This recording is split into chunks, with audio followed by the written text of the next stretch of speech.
मोदी सरकार की तीसरी पारी का पहला बजट पेश हो चुका है। चुनाव के बाद से आम आदमी को सरकार से कई तरह की घोषणाओं की उम्मीद थी। खासकर किसान वर्ग बड़ी आशा से इस बजट की तरफ देख रहा था और सरकार ने इस बात का ख्याल भी रखा।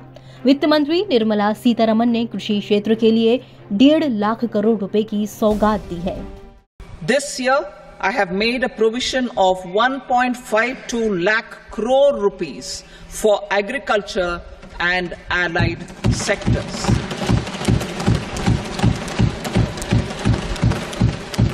उन्होंने देश के किसानों के लिए कई ऐलान किए। उन्होंने कहा कि अगले 2 साल में देश भर में 1 करोड़ किसानों को प्राकृतिक खेती अपनाने के लिए प्रोत्साहित किया जाएगा। वित्त मंत्री ने ऐलान किया कि सब्जी उत्पादन और आपूर्ति श्रृंखला के लिए अधिक एफपीओ का गठन किया जाएगा।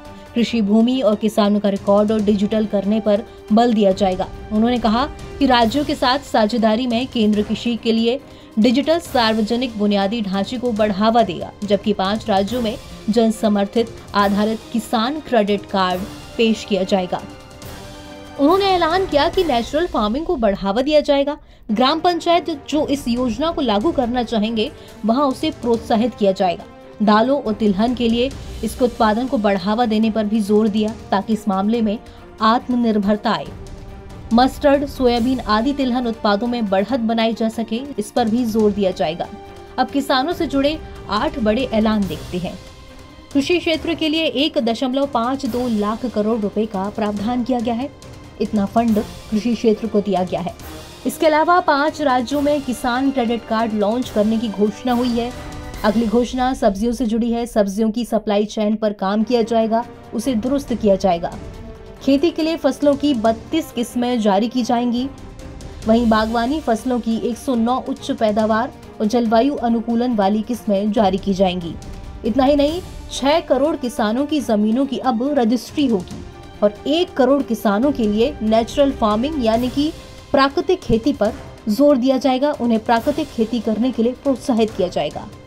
इन सब से इतर किसानों के लिए किसान सम्मान निधि को लेकर काफी दिनों से चर्चा थी कि किसान सम्मान निधि में मिलने वाले 6,000 रुपयों में बढ़त हो सकती है, उसे 8,000 तक किया जा सकता है, लेकिन इसे लेकर बजट में कोई भी ऐलान नहीं किया गया है।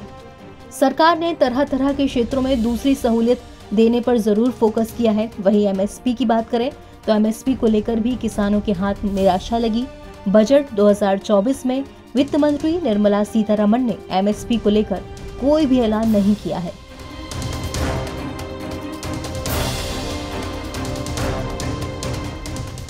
एनबीटी ऑनलाइन की रिपोर्ट।